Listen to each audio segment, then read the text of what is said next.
શ્રી સ્વામિનારાયણ ભગવાનની જય. અક્ષરધામ યાત્રા ચેનલમાં આપ સૌનું હાર્દિક સ્વાગત છે. અત્યાર સુધી આપણે પ્રાપ્તિની પ્રતીતિ અને પ્રાપ્તિને પ્રતીતિમાં કેવી રીતે પરાવર્તિત કરવી અને ફેરવવી એના માટે આપણે પ્રયત્ન કરતા હતા કે એને કેવી રીતે પ્રસંગો દ્વારા સમજી શકીએ. આજે આપણે મહારાજના ઉદ્બોધિત એવા વચનામૃત, જે સ્વયં શ્રી હરિએ પોતે વચન દ્વારા આપેલું અમૃત કહેતા કે અમૃત એટલે જે પીવાથી આપણે કાયમને માટે ચિરંજીવ થઈ જઈએ, જે પીવાથી આપણે અમૃતનું એક બૂંદ લેવાથી એ આપણે ક્યારેય એ મરી ન જઈએ એવું આપણને એક વરદાન પ્રાપ્ત થાય લૌકિક રીતે. પરંતુ આ તો શ્રીહરિના વચન અમૃત છે. આને પીએ ને તો જીવ એ અમર થઈ જાય. જીવ એ પોતે અમર થઈ અને બ્રાહ્મી સ્થિતિને પ્રાપ્ત કરે. એ મૂળ વચનામૃત, એના માટે મહારાજે પોતે ઉદ્બોધ્યું કે હરિભક્તો એનું પાન કરીને એને સમજીને એનો જીવ છે ને એ ઉર્ધ્વગામી બને. એ મહારાજના પોતે એવા વચનરૂપી અમૃત, એમાંનું આજે પ્રથમનું ત્રીજું વચનામૃત, એને સમજવા માટે આપણે પ્રયત્ન કરીશું. એ સમજ્યા બાદ આપણે એને ફરીથી પ્રાપ્તિ જોડે કનેક્ટ કરી એને પ્રાપ્તિને પ્રતીતિમાં કન્વર્ટ કરી આપણે કેવી રીતે એને માણી શકીએ એને સમજવાનો એ આજે પ્રયત્ન કરીશું. સ્વામિનારાયણ હરે, સ્વામિનારાયણ હરે. વચનામૃત ગરડા પ્રથમનું ત્રીજું, લીલા ચરિત્ર સંભાળી રાખવાનું.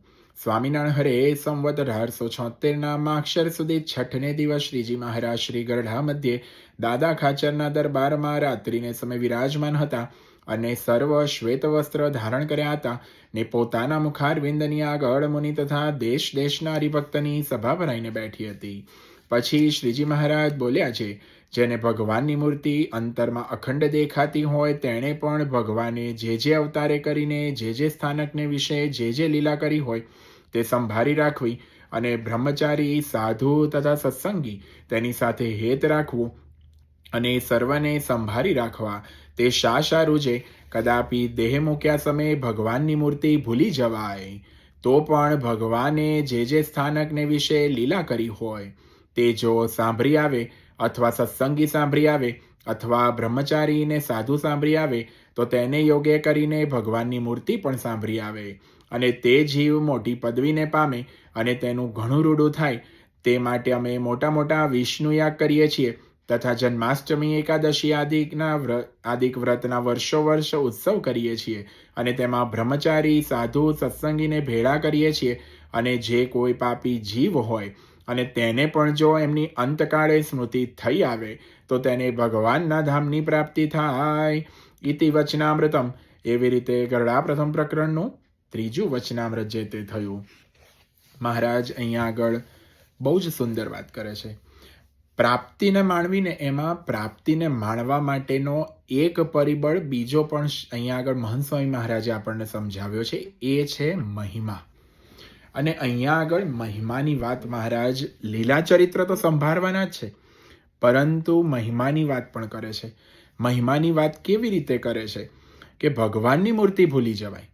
કદાચ આપણે ભગવાનની મૂર્તિ અંતકાળે આપણે ખાટલામાં પડ્યા હોઈએ અને ભગવાનની મૂર્તિ કદાચ આપણને યાદ ન આવી, પણ મહારાજ કે એ લીલા કરી હોય, મૂર્તિ કહેતા કે ભગવાને કોઈ લીલા કરી હોય એ જો સાંભળી આવે અને જો કદાચ એ પણ ના સાંભળી આવે તો મહારાજ કે સત્સંગી, બ્રહ્મચારી કે સાધુ એ જો સાંભળી આવે ને તો પણ મહારાજ કે એનું ઘણું રૂડું થાય. હવે કેટલી બધી દયાળુ પ્રકૃતિ છે મહારાજની. અહીંયા આગળ આપણને દેખાય કે મહારાજ પોતે કેટલા દયાળુ છે કે ભાઈ આ મોટા ઉત્સવ કરીએ છીએ ને એમાં કદાચ મહારાજની મૂર્તિ તો આપણે ભૂલી જઈએ. સત્પુરુષને આપણે રોજ યાદ ક્યાં રાખી શકીએ છીએ? જેમ ગુણાતીતાનંદ સ્વામી સાણસામાં સાપ પકડે અને મૂર્તિ નામ પકડી રાખતા, એવી રીતે આપણે ક્યાં મૂર્તિને 24 કલાક પકડી રાખીએ છીએ? એ છતાં પણ આપણા જીવનું રૂડું થાય ને એની મહારાજને પડી. આપણે જેટલું આપણા જીવનું રૂડું કરવાનું ઈચ્છતા નથી એટલું મહારાજ આપણા જીવનું રૂડું થાય એના માટે આ વચનામૃત મહારાજે પોતે લખ્યું. તો અહીંયા તમને એવું થાય કે મહારાજે મહિમાની વાત ક્યાં આગળ કરી છે? તો મહિમા સત્પુરુષનો મહિમા આપણે જાણીએ છીએ, પણ સત્પુરુષના સંબંધવાળા તમામ હરિભક્તો એનો મહિમા અહીંયા આગળ મહારાજ કહે છે. કારણ કે કેટલા મોટા મહારાજે સત્સંગી સાધુને બ્રહ્મચારીને ગળાવ્યા કે એ જો યાદ આવે તો એના લીધે તમને મૂર્તિ યાદ આવે. તો અહીંયા આમ ઇનડિરેક્ટલી આપણે વિચાર કરીએ તો મહિમાનો વિચાર છે કે આ બધા જ હરિભક્તો સત્સંગી છે. સત્સંગી એટલે એક જ ભગવાનના દીકરા છે, એ રીતે મહિમાનો વિચાર. અને એ કરીએ તો આપણને ભગવાન કાં તો સત્પુરુષની મૂર્તિ યાદ આવે, ને એ મૂર્તિ યાદ આવે તો આપણા જીવનું રૂડું થાય. પરંતુ મહારાજ અહીંયા લીલાચરિત્ર સંભાળી રાખવાની વાત કરે છે. લીલાચરિત્ર સંભાળવા એટલે કેવું? એનું મનન ચિંતન કરવું, એને કાયમને માટે યાદ રાખવા, એને કાયમને માટે આપણા માનસ પટ ઉપર સજીવન રાખવા. પ્રમુખ સ્વામી મહારાજ પોતે સારંગપુરમાં હોય અને સારંગપુરમાં દર્શન કરે, શાસ્ત્રીજી મહારાજના રૂમમાં જાય, યોગીજી મહારાજ, તો જાણે કે શાસ્ત્રીજી મહારાજ યોગીજી મહારાજ ત્યાં સાક્ષાત હાજર હોય ને એ રીતે પોતે દર્શન કરતા. કે શાસ્ત્રીજી મહારાજના હાજર તો છે નહીં, પણ એ દર્શન કરવાની રીત કેવી હોય કે શાસ્ત્રીજી મહારાજ એ રૂમમાં જે કોઈ પ્રસંગ કર્યા હોય, જે કંઈ પ્રસંગ થયા હોય એને પાછા માનસપટ ઉપર લાવવા, એને માણવા, અને એ વખતે એવું જ માનવું કે આપણે અહીંયા હાજર છીએ અને શાસ્ત્રીજી મહારાજ મારી સામે બેસીને આ પ્રસંગ કરે છે. ફરીથી એને તો આ દ્રશ્ય કરવો, એ માણ્યો કહેવાય, એ લીલા ચરિત્ર સંભાળ્યા કહેવાય. તો પ્રમુખ સ્વામી મહારાજની આ રીત છે. મહંત સ્વામી મહારાજની પણ આ રીત છે. મહંત સ્વામી મહારાજના એવા અનેકો પ્રસંગ છે કે જેમાં મહંત સ્વામી મહારાજે દર્શન કરતા હોય અને એમનો મહારાજનો હાર થોડો ત્રાસો હોય, મહારાજનું કુંડળ થોડું ત્રાસું હોય, મહારાજનો મુગટ થોડો ત્રાસો હોય, તો મહંત સ્વામી મહારાજ તરત એની ટકોર કરે. એ ક્યારે થાય? કારણ કે એ મૂર્તિ નથી માનતા, એ સાક્ષાત ભગવાન માને છે. એટલે એમને થાય છે કે ભાઈ મહારાજનું કુંડળ થોડું સીધું કરો, કારણ કે એમનો કાન દુખતો હોય. મહારાજના ગળામાં હાર સીધો કરો તો મહારાજના દર્શનનું સુખ આપણને આવે. મહારાજનો મુગટ સીધો કરો, કારણ કે મહારાજને માથે ભાર લાગતો હોય, કાં તો એમને વાગતું હોય, ત્રાસો હોય. આ ભાવથી મહંત સ્વામી મહારાજ કદાચ આપણને ટકોર કરતા હોય. કારણ કે મહંત સ્વામી મહારાજ તો એમની જોડે જે હરિકૃષ્ણ મહારાજ ને ઠાકોરજી રાખે છે, અક્ષર પુરુષોત્તમ મહારાજ, એ પણ એટલા ભાવથી જ મહંત સ્વામી મહારાજ પોતે એના દર્શન કરે છે. તો એ દર્શન કરે છે ત્યારે મહંત સ્વામી મહારાજ પોતે લીલાચરિત્ર સંભાળે છે. કહેતા કે મહારાજે કરેલા જે જે ચરિત્રો છે એને સંભાળે છે અને સંભાળતા સંભાળતા દર્શન કરે છે. એ જ રીતે આપણે પણ જ્યારે દર્શન કરીએ, સત્પુરુષના દર્શન કરીએ, ત્યારે આપણી પણ આ જ રીત છે, એમ મહારાજ અહીંયા આગળ વાત કરે છે. અને આ રીત જો આપણે અપનાવીશું ને તો જ મહારાજ કહે છે, અને પાછું આ રોજ કરવું પડે. કારણ કે લીલા ચરિત્રો જો રોજ ન સંભાળીએ તો પછી એ કોઈ કામનું નહીં. આજે આપણો છોકરો હોય, પહેલા ધોરણમાં ભણતો હોય, એની વાર્ષિક એક્ઝામ કે એન્યુઅલ એક્ઝામ આવવાની હોય, તો આપણે એને રોજ એનું પુનરાવર્તન કરાવીએ છીએ. એવું નથી કે પહેલો પાઠ ભણાવીએ છીએ પછી ભૂલી જાય છે, પણ એનું રોજ પુનરાવર્તન થાય છે ને ત્યારે પછી એની ફાઇનલ એક્ઝામમાં એને સારા માર્ક્સ પ્રાપ્ત થાય છે. એમ આપણે પણ આ લીલા ચરિત્રને રોજ સંભાળીએ ને તો પછી આપણી ફાઇનલ એક્ઝામ કઈ? આપણી મરણ પથારી. બધાને આ પૃથ્વી પર જે આવ્યા છે બધાને એક દિવસ તો જવાનું જ છે. તો એ વખતે આપણને આમાં પાસ થવા માટે કહેતા કે આ લીલા ચરિત્રો ઈદમ સાંભળી આવે, એનો હેવો પડી જાય. તો એવી વાત અહીંયા આગળ મહારાજ કહે છે. મહારાજે આપણા માટે આટલું બધું સુગમ કરી દીધું છે કે ભાઈ આપણે લીલાચરિત્ર સંભાળીએ ને તો એના દ્વારા આપણને પ્રાપ્તિનો વિચાર આવે.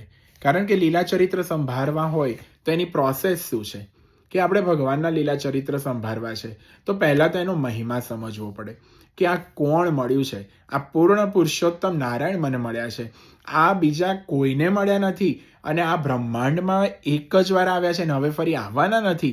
એવા પૂર્ણ પુરુષોત્તમ નારાયણ રાજાધિરાજ અનેક બ્રહ્માંડના અધિપતિ એ મને પ્રાપ્ત થયા છે. આ મહિમાનો વિચાર, આ મહિમાનો વિચાર કરીએ અને પછી પ્રાપ્તિ કહેતા કે મને પ્રાપ્ત થયા છે, હું ધન્ય થયો છું, એનો વિચાર કરીએ તો પછી આપણને લીલા ચરિત્રોની મજા આવે, તો પછી આપણને લીલા ચરિત્રો સાંભળવા ગાવાની મજા આવે.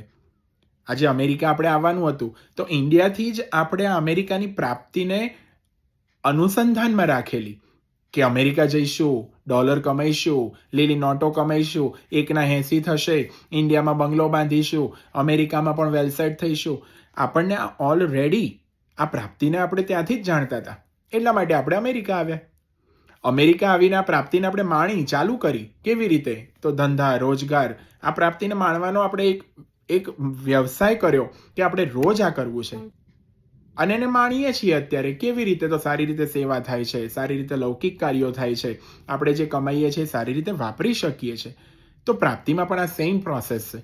પ્રાપ્તિને પહેલાં જેમ ઇન્ડિયામાં આપણે અમેરિકાને વિચાર્યું એમ પ્રાપ્તિમાં આપણે પહેલાં મહારાજના જે ઐશ્વર્યો છે એને વિચારવા પડે. કેવા મહારાજ મને પ્રાપ્ત થયા છે એ વિચાર્યા બાદ એ મહારાજને આપણે શું કરવા પડે? તો આપણા કરવા પડે. જેમ અહીંયા આવીને નોકરીને આપણી કરીને એમ એ મહારાજને આપણા કરવા પડે. એના માટે મહિમાનો વિચાર છે, એના માટે પ્રાપ્તિનો વિચાર છે કે આવા મહારાજ મને પ્રાપ્ત થયા અને પછી આપણે એને માણી શકીએ. જેમ આપણે ડોલરને માણી શકીએ છીએ એમાં પ્રાપ્તિને પણ માણી શકીએ. આ લૌકિક, આપણે કોઈ પણ ઉદાહરણને લૌકિક રીતે કમ્પેર કરીએ છીએ ને તો આપણી બુદ્ધિમાં એ સહેજે એ ઉતરી જાય છે. એટલા માટે આ લૌકિક ઉદાહરણો ઘણીવાર આપણે વિચારવા પડે છે, પરંતુ આ તો અલૌકિક વસ્તુ છે. અને મહારાજે આ લીલા ચરિત્ર સંભાળી રાખવામાં પણ મહારાજ પ્રાપ્તિની જ વાત કરે છે કે આ પ્રાપ્તિ આપણને થઈ છે. આવી પ્રાપ્તિ એ બીજા કોઈને થઈ નથી અને કદાચ ભૂલી જશો ને તો આ ઉત્સવ એક માધ્યમ છે. એના દ્વારા તમને ભગવાન ને સંત એ યાદ આવશે અને જીવનું રૂડું થશે. તો મહારાજે આમ ઇનડિરેક્ટલી આપણે પ્રાપ્તિનો વિચાર કરવો પડે છે, પણ કરીએ ને તો એ આની જોડે અટેચ થાય છે. આપણને મહારાજે ચોખ્ખા કરી પ્રાપ્તિ થયા પછી કરવું શું?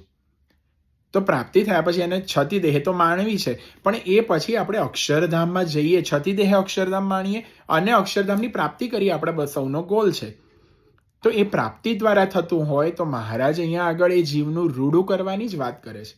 અને એનો માર્ગ એ પ્રાપ્તિ, પણ પ્રાપ્તિમાં પણ આ લીલા ચરિત્રોને રોજ સંભાળવા, વાગોળવા, એને તદ્દન આપણા માનસપટ ઉપર સજીવન રાખવા, એના માટેનું આ રોજનું આપણો પ્રાપ્તિનો વિચાર એ મહંત સ્વામી મહારાજે આપણને આપ્યો, જે છેલ્લે તો અહીંયા આગળ લીલા ચરિત્ર સંભાળી રાખવાની જોડે જ કનેક્ટ થાય છે. કારણ કે સત્પુરુષ એના પ્રસંગોને આપણે વિચારીએ છીએ. મહારાજે પોતે જ વાત કરી, જેવો સત્પુરુષને જાણે એવો પોતે થાય.